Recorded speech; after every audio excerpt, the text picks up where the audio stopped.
It's noon Tuesday, April 22nd here in Korea. Thanks for tuning in live from Seoul. I'm Ojin Ju.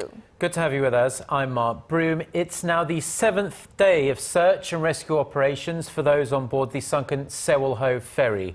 Rescue teams are doing everything they can at the site of the accident in the hope of finding any survivors. However, so far only bodies have been recovered. The death toll is rising fast, standing at 105 as of now. Let's go straight to our Hwang and Myung-kil at the Paengmok-hang harbor, just 20 kilometers away from the accident site. Guys, fill us in on the latest.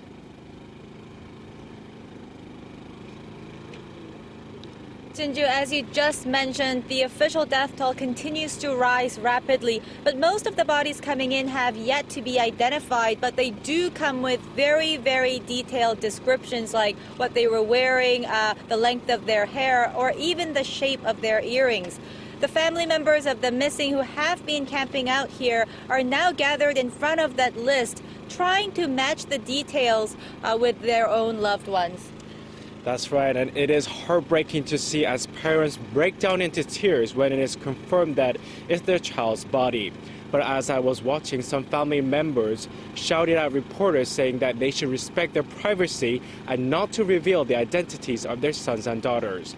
Nearly 200 people are still missing, and nearly 90% of those are students from Tanon High School.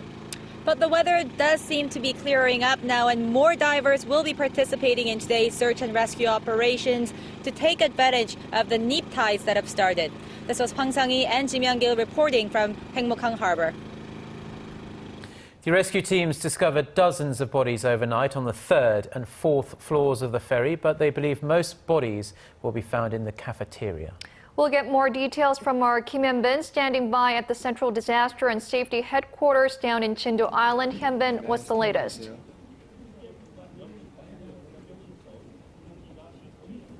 Hey guys, a spokesman said here a little bit ago that the search team recovered 20 bodies overnight on the 3rd and 4th floor of the ferry. Out of those recovered, 3 were foreigners, 1 an 18-year-old Russian student and 2 Chinese nationals. Most of the victims retrieved yesterday were high school students who were in the lounge when the vessel capsized. A lot of the recovered bodies are thought to be located in the cafeteria of the vessel, as it was breakfast time when the ferry started listing. That area is going to be the next place divers enter. Today, 239 vessels, 32 aircraft, and over 750 divers are deployed for the search operation. Back to you guys. And Hyun-bin, the international community is reaching out to help too. Yes, the U.S. Defense Department said on Monday that it plans to deploy a Navy salvage ship to South Korea in recovery of the vessel. South Korea has not formally requested for the ship, but is currently being moved from Thailand. The ship is designed to repair or salvage ships crippled in combat anywhere around the world. The rescue team also successfully dispatched 2 remotely operated underwater vehicles from the United States for the first time, and 3 experts from the Netherlands are scheduled to help as well. Korean authorities have also asked China to borrow barges and cranes. This has been Kim Hyun-bin reporting live at Central Disaster and Safety Countermeasures Headquarters in Chindo. Now, air, land and sea. Scores of boats and hundreds of Coast Guard, Navy and civilian divers bob up and down on the water, and unmanned submersibles scour the seabed. The sun setting for the day doesn't stop efforts either, as flares fired from boats and aircraft illuminate the night sky. Sorang reports. It's a battle against time to find missing passengers of the horrific accident. The joint rescue team, composed of civilians, government and military personnel, work around the clock in their search. On Monday, some 200 vessels were deployed in the search mission. The small rubber boats from the Coast Guard and Navy sent their divers into the water, while small fishing boats were used by civilian divers. Large patrol ships were dispatched further out, providing safety equipment for the divers and standing by in case of any emergencies. The core operations were conducted from rescue ships. The Pyongyang vessel carried salvage equipment, and Cheonghae vessel specialized for underwater rescue, while the Dokdo amphibious assault ship had medical facilities and communications equipment. Aside from the vessels, some 30 aircraft were deployed, while over 600 rescue workers, including those from the Navy, Fire Department and civilian divers, took part in the operation. This joint rescue team managed to extend the guideline by 15 meters, stepping up the in-vessel search efforts. Meanwhile, 2 remotely operated vehicles were deployed to search inside the vehicle and side-scan sonars to identify bodies that could potentially drift away. The search efforts continued late into the night when squid fishing boats came to the aid with their lighting equipment.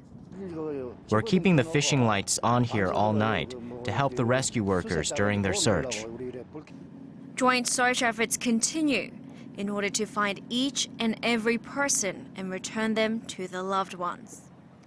Hwang, Arirang News.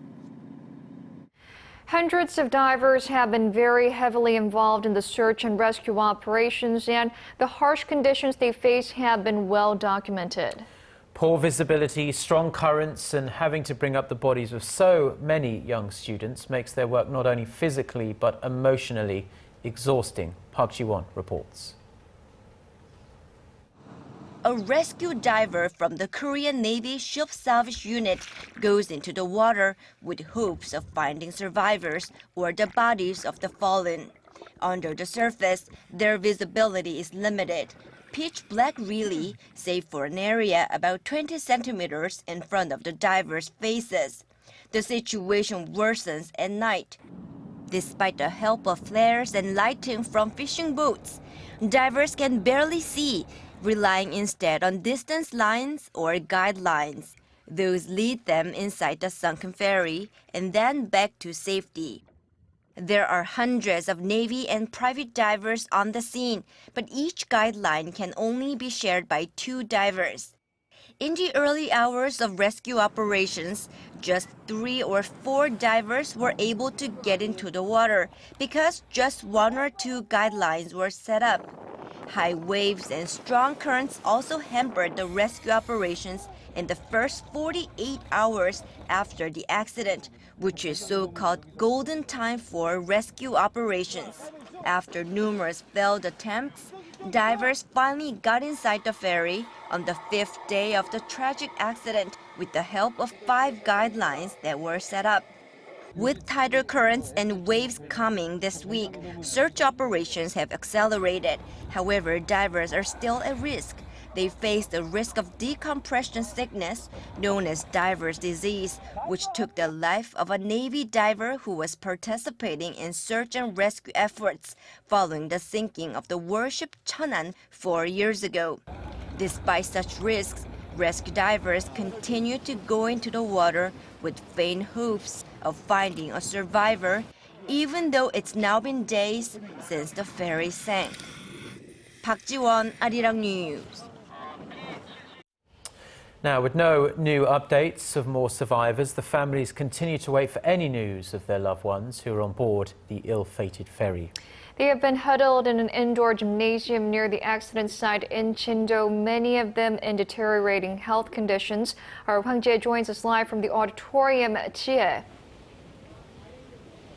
Well, guys, it's been another day of pain and torment for the families here at the gymnasium after 7 days or a week of waiting. They're exhausted both physically and emotionally, with some even fainting. Many of them are barely eating or sleeping, with some so ill they've been put on a drip. While families are trying very hard to cope with this devastating situation, they burst into tears once again as friends pay a visit to lend a shoulder to cry on. And as divers continue to pull out bodies from time to time, when families confirm a body discovered is their child, howls of horror and cries of grief fill the auditorium. It's truly, truly a heartbreaking scene. Families left here, however, are still clinging on to the hope of finding more survivors as the weather conditions improve today. There are now fewer relatives of the victims here at this gymnasium as bodies are identified and taken home for funerals. For the parents of the still missing, they stay here just waiting for news. Guys. Jie, we hear that families want a set timeline for rescue operations now. Yes, that's right, Mark. The representative of the families told the others at the podium yesterday that he asked authorities to wrap up rescue and search operations by this Thursday. The authorities has pledged to do their best to meet the deadline. As to complaints from the families that the oil spill is damaging bodies, the representative said that using chemical products to stop the oil spill could worsen conditions when it comes to preserving the bodies still trapped in the water.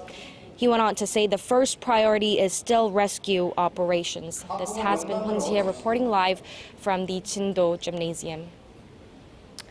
Now, a joint investigation team of police and prosecutors is putting the pieces together, trying to make sense of why and how this tragic accident happened. We'll find out more from our Kim Ji-yeon, who's standing by and following developments at our news centre. Ji-yeon, we're hearing of additional persons of interest who have been named as suspects. Well, guys, we're hearing 2 additional crew members have been arrested, including the engineer surnamed Son, who tried to take his own life yesterday. Investigators are reviewing testimony from one of the escaped crew members who said that walkie-talkies were used to talk ways to get off the ferry. According to reports, an evacuation order came down to the engine room, and crew members there are said to have traveled through a passageway accessible only to crew to gather on the 3rd floor before making their escape together. And finally, the Gwangju District Court has granted arrest warrants for 4 crew members, including chief engineers and navigators, for neglecting their duties to lead the passengers to safety. And investigators are also expanding their probe on the ferry company. Could you give us more details about that? Right, the joint investigative team is looking into whether too much cargo was loaded onto the ferry that may have contributed to its listing with the abrupt turn of the vessel.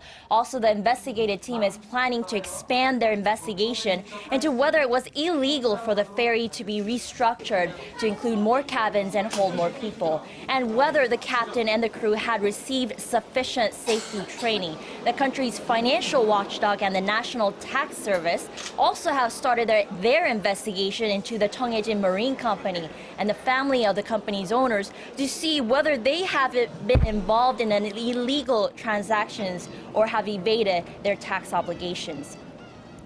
Yes, all eyes on the operator of the Sewol-ho ferry. And how is the government responding to this joint investigation?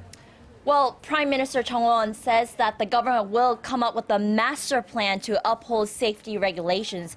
And the first step, he says, would be to punish those responsible for the massive loss of so many lives. He ordered related ministries to come up with a solution to improve the abnormal practices by crew members and ways to make sure manuals are kept in times of crisis.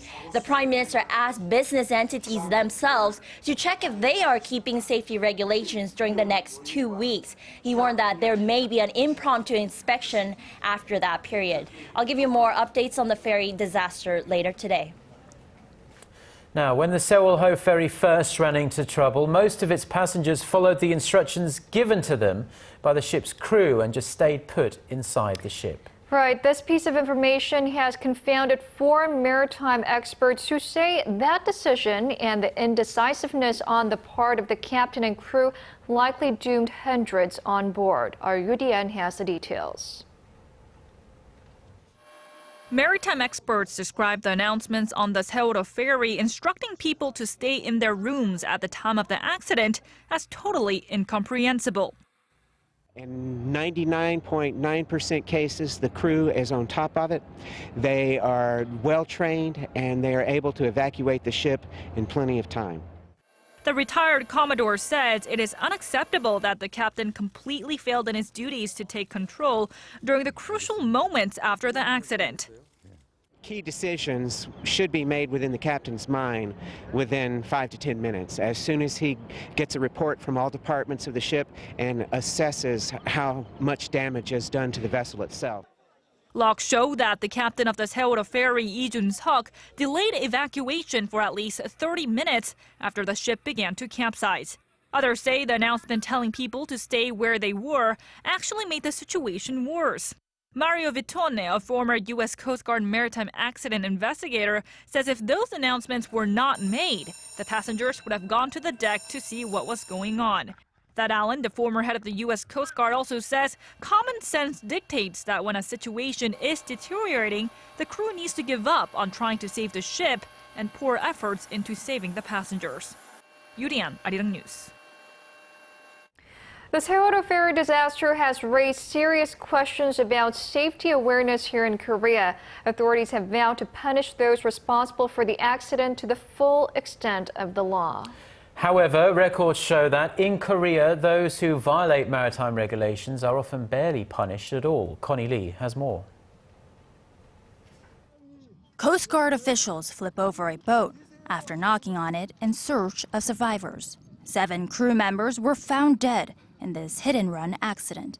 This happened last year in March in the same waters where the Sewol-ho ferry incident took place. And just about 2 weeks ago, authorities caught 6 crew members under the influence of alcohol steering a boat in the waters around Korea. But even out of the sea waters, more trouble. Last month, authorities found 17 sailors steering ships with illegal licenses. In the past 5 years alone, here in Korea, about 600 people were found dead or missing from maritime accidents, most of them caused by human error. From 2009 to 2013, there were about 1,400 accidents at sea, and out of those, 82% were caused by the crew. Safety violations and negligence were the cause for most of the accidents. Regardless, in those cases, the penalties for the crew would be considered light by most. Most of them were let off with just a warning, while others were suspended from work. Not a single one of the crew members had their licenses revoked. Year after year, light punishments for the many accidents in Korean waters. And now, with Korea's biggest maritime accident in decades at the fore, questions are being raised about whether it's finally time to take sea safety more seriously. Connie Lee, Arirang News.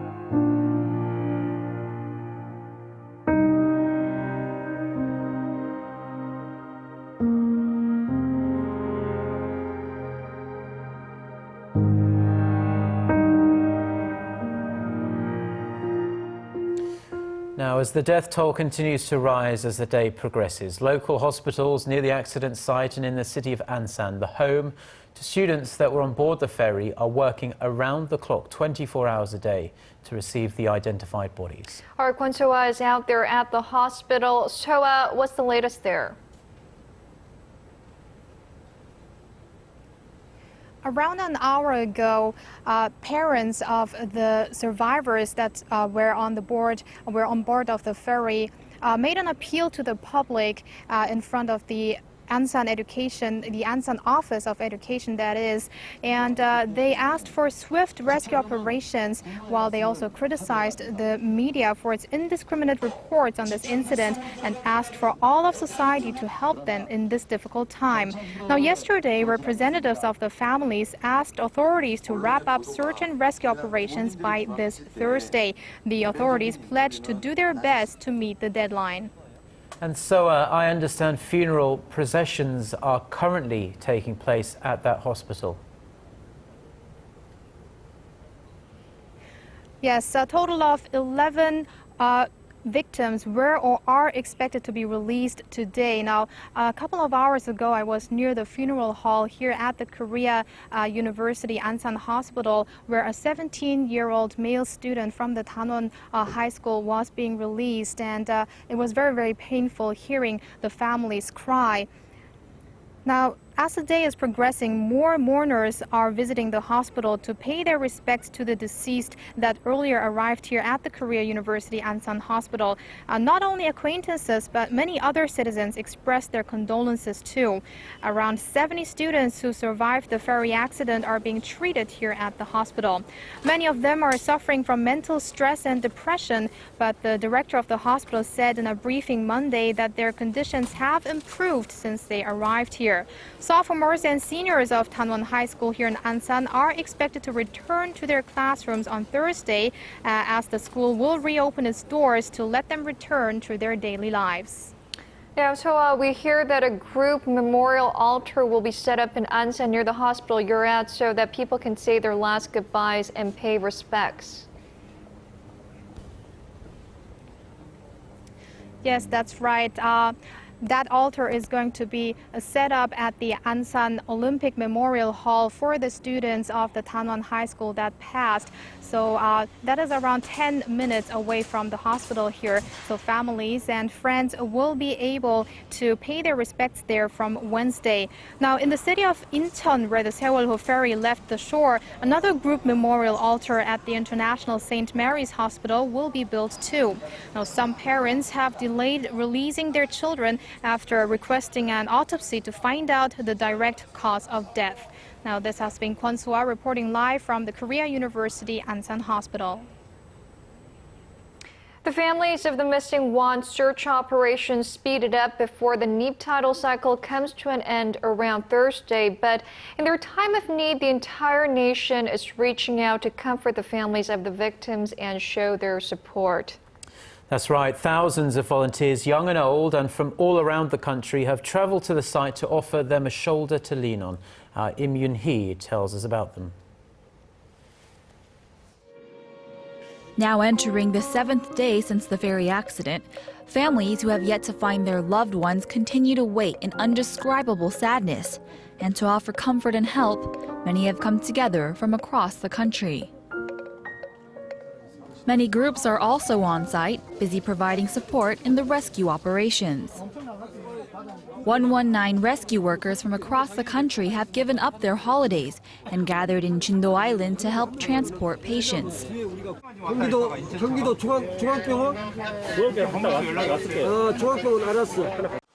They have also made possible the swift transportation of victims discovered on site.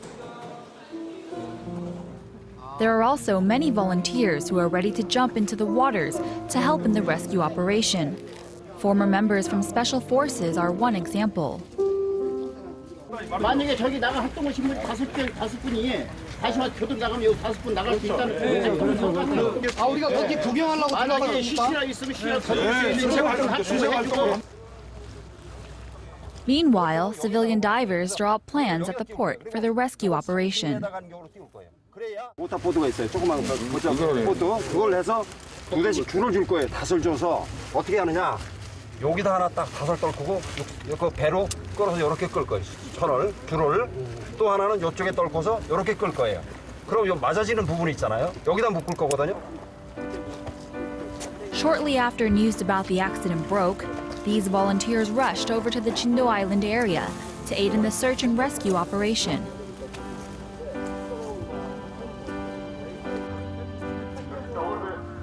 지금 배 왔어. 지금 일단은 구조대 분들이 먼저 가야 되니까 지금 이 장비를 지금 다 싣고 갈 거야. 이거 다 지금 여기 다 준비돼 있어 가지고 일단 이거 먼저 다 싣고 그런 다음에 우리가 탈 수 있으면 타고. It's the hope and commitment to help those in desperate need that brought these divers and many others together at the site of the accident.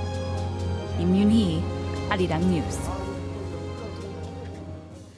Now, Korea isn't alone in this monumental task of combing the Sewol-ho ferry for survivors and bodies. With U.S. President Barack Obama scheduled to visit Seoul later this week, Washington has made all of its resources in the region available to Korean authorities and says it will help with the investigation into what caused the ferry to sink if Seoul asks. Connie Kim reports. The U.S. remains at the ready to help Korea in this very difficult time. The Pentagon said Monday that the Navy salvage ship USS Safeguard is now sailing to the waters of Korea in case Seoul asks for help with salvage operations once they begin. The U.S. National Transportation Safety Board has also pledged to help investigators determine what caused the ferry to sink if requested. The U.S. Navy ship USS Bunhammer Shar, which was conducting routine patrols in Korean waters last week, is already on the disaster site along with its helicopters. President Barack Obama, who is scheduled to arrive in Seoul for a 2-day visit later this week, has pledged full support in the ongoing search and rescue operations. The president's Deputy National Security Advisor for Strategic Communications, Ben Rhodes, said this week during a press briefing that the Sewol-ho ferry disaster will take priority during Obama's trip to Seoul. In addition to the Sewol-ho disaster, President Obama and President Park Geun-hye are also expected to discuss North Korea's nuclear program. Rhodes said the door to dialogue remains open for Pyongyang so long as the regime is ready and willing to denuclearize. Connie Kim, Arirang News. Now, with President Obama arriving in Seoul this Friday, North Korea is showing signs that it may be preparing for a fourth nuclear test. South Korean Defense Ministry spokesman Kim Min-sok said Tuesday that increased movement has been detected at the Punggye-ri nuclear test site. He added that Pyongyang is at a stage where it could carry out a nuclear test at any time.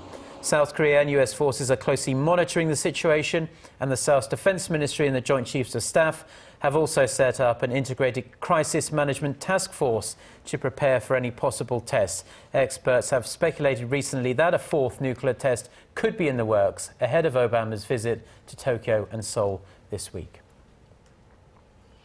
Well, those are the latest updates we have at this hour. Stay tuned to Arirang as we will continue to bring you the latest on the search and rescue efforts. Our next newscast will be at 2 p.m. Korea time with new developments on the ferry sinking. Thanks for watching.